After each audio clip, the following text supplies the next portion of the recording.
Okay, so I know that there are a lot of people that are wondering why it seems like believers in God are always trying to tell other people about it. It's like, why not just keep it to yourself, right?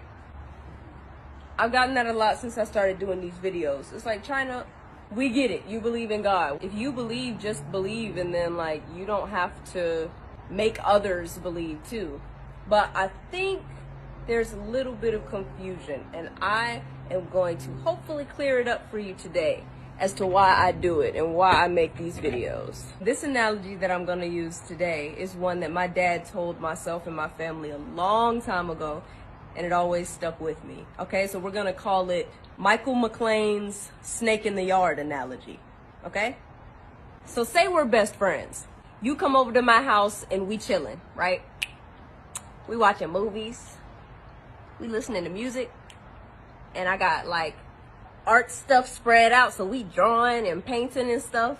And then I remember, oh shoot, I forgot to take my dog out. Just stay here, let me take him in the backyard, I'll be right back. You're like, okay, cool. I leave you in the room painting.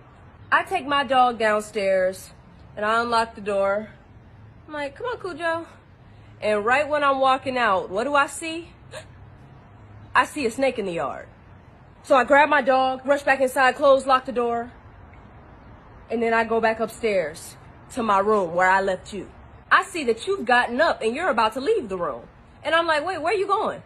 And you're like, oh, I wanted to go to the backyard too, get some fresh air from these paint fumes. And I said, okay. I'll see you when you get back. So you go downstairs, you open the door, you head out there to get some fresh air, and oh, a snake bites you. So you throw it off of you, and you run back in the house, and you close the door, and you lock it, you run back upstairs to my room, and you starting to limp at this point. Your leg is hurting. And you're like, China, I just got bit. There's a snake in the yard. And I say, oh yeah, I know. I saw it when I was going to take my dog out. What would your next statement be? China, why didn't you tell me? You saw me heading in that direction. I told you I was going in the backyard. Why didn't you tell me there was a snake back there?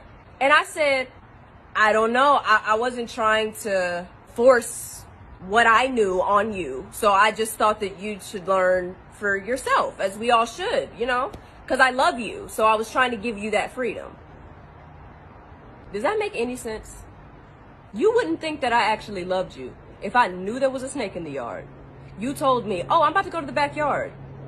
And I just let you wander on back there without warning you of the danger. Now, if you told me, oh, I'm going to the backyard to get some air, and I said, oh, no, don't go back there, I just saw a snake back there, would giving you that information be forcing something down your throat? Forcing my beliefs on you? No, it's showing you that I love you and I care about what happens to you.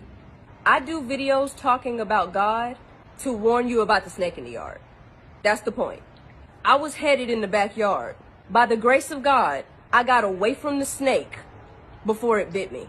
Now I see others heading towards the backyard. I know there's a snake back there, and so I'm just warning you and letting you know, yo, there is danger in that direction. And now you have a choice to make. It's as simple as that.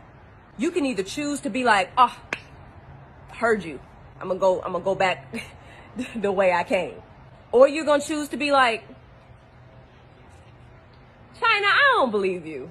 I'm gonna go back there anyway, excuse me.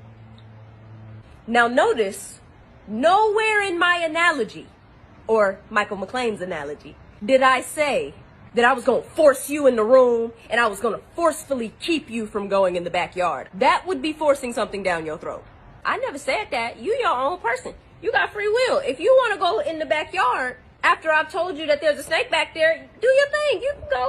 You got to make your own decisions, but just warning you of the dangers. See, because I've been through certain things in my life, especially in the industry that I work in. So I know that God is real, and people can tell you all day, well, you don't know that. You don't know God is real. That's a belief. You don't know what I know. Only I do.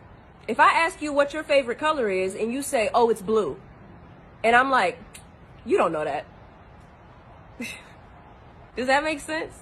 No, because only you know your experiences in life. Only you know what you know. Just like me.